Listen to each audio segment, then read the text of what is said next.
But the question there, there's a little nuance, right? I've read some research that shows that the same negotiating techniques, and I would argue that this is a negotiating technique, that I come to you and say, hey, please introduce me to Mr. or Ms. X because they're a great investor, is received differently when a woman asks for it versus when a man asks for it. Are you seeing that? And if so, how can a woman founder overcome that inherent bias, as being perceived as too aggressive, for example? So that is true, that the same behavior done by a man and a woman can be perceived very differently. And so there are a couple pieces of advice. The first thing is, part of me just says, do it anyway, right? Because if you don't then send the emails, well, then you're definitely not going to get the introduction. So part of me says do it anyway. That said, though, if you are getting feedback that you're perceived as aggressive, pushy, there are worse words that you can be called, then what I would say is that what sometimes people talk about like power, right? And women that are perceived as too powerful can be, called all those different words. So think about the 3 V's: verbal, vocal, and visual. Verbal is what are the words that you're using? Vocal is how do you sound? And then visual is how do you look? I'm obviously speaking about spoken communication. If you are getting feedback that you're being perceived as too strong, do not dial down your strength, dial up your warmth. So dialing up your warmth tempers really a lot of strength. And so this is the reason why a lot of American presidents have dogs. It's hard to take away the power of the US president, but they dial up their warmth by giving them pets and taking photos with, babies, with not holding babies. This is why politicians hold babies. And so what I would say is talk to people and think about how can I dial up my warmth across those 3 dimensions, and that will temper what can be perceived as aggressive behavior. But then part of me says ignore it and do it anyway. Love it. So do you have specific tactical things that women can do that demonstrates warmth while not tempering down their power? Yeah. So one thing is replace sorry with thank you, right? So as opposed to, I'm sorry, I know you're so busy, I'm sorry to bug you, replace it with thank you for taking your time. And thank you for taking the time. I know how busy you are, right? So that could be a very small shift that both dials up your power and your worth. Looking at word choice, I do really encourage you to download Grammarly, right? And there's a free version, there's a paid version, but it will actually tell you the tone of your email. And what you can do is swap out words to dial up your warmth until Grammarly tells you things are a little bit warmer. And then of course you want to ask for feedback. So talk to 5 people who know you well and just lay out verbal, vocal, visual, tell them about the warmth and the power and ask them on a scale of 1 to 10, where am I on these 2 dimensions? What can I do to dial up my worth, or what can I do to dial up my power? Because a lot of women need to do that as well. Fantastic. Thanks. I love those takeaways. Clearly, being informed about valuation is a very, very big part of negotiating a good funding deal as a founder.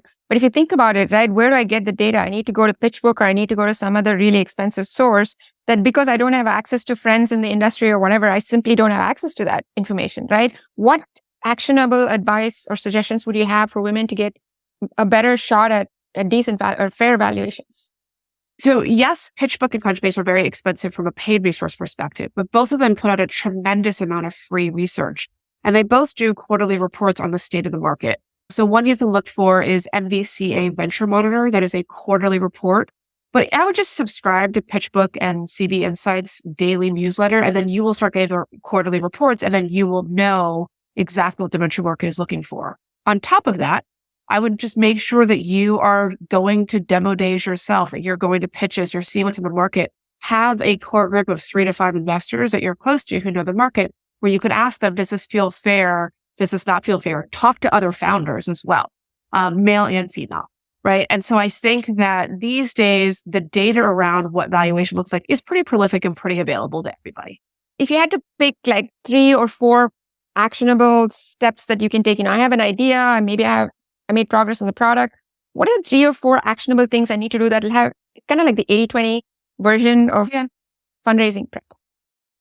Yeah. So if I go to the 4 Ps again, on the people side, I think you do need to shout from the rooftops why you're awesome. That can't be something that you're afraid of, because in early stage investing, we are primarily investing in a team. And so you do have to say why you are awesome. And if that's incredibly difficult for you, get some coaching, or you can have 2 founders say why the other one's awesome if that feels, really uncomfortable to you. So that's on the people side. On the problem side, you need to get to a really large market size, right? So at the end of the day, angels and VCs need large exits to support their fund economics.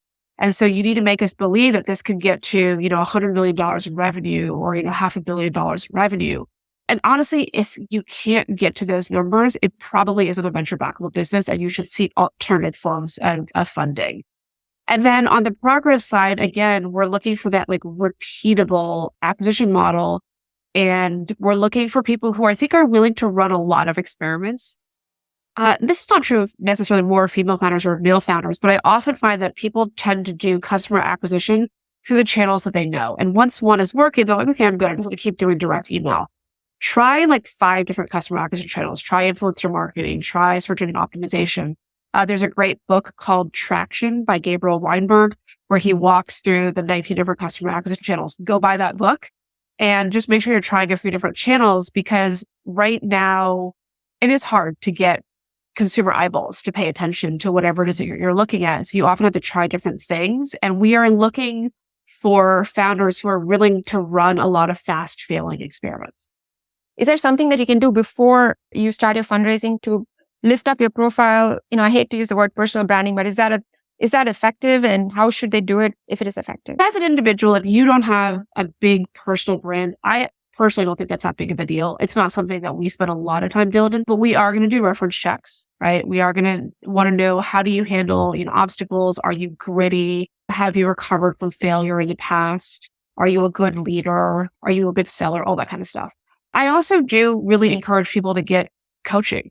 I hired my first vocal coach in 2008 because people's impressions are like 90% built up of how we look and how we sound, and not actually off of the words that we're saying. And so I would say taking an hour on like refining the words in your pitch deck, and instead spending an hour with a pitch coach where they can be like, you're speaking too quickly, or you're ending your sentences with a question mark. That is very good time spent. It also speaks to me that you need to be more careful upstream in terms of kind of similar vetting process that you do with founders. Do the flip side in terms of funders. Just say, if they don't make that first cut off, don't have a single woman founder in their portfolio, whatever the case might be. What are your thoughts on having that kind of a vetting process as a founder? Unfortunately, the process to figure out what percentage of their portfolio is female, that's a pretty long process. And I don't know that that's a good use of their time. So what would you do? What would you counsel a woman founder to do to make that, even that the pipeline processing better? Look at the team page. Do they have a female investor? Not do they have a female person on their team, but do they have a female investor on their team? And if they do, then you should be fine. If you find these conversations helpful in your own journey, please subscribe to Seed to Success, our weekly community letter with tips, insights, resources, and more. If you have any other questions relating to startup finance or financial storytelling, send them over to me at chakras@achieve.co. That's CHAKRAS@ACHIIV.co.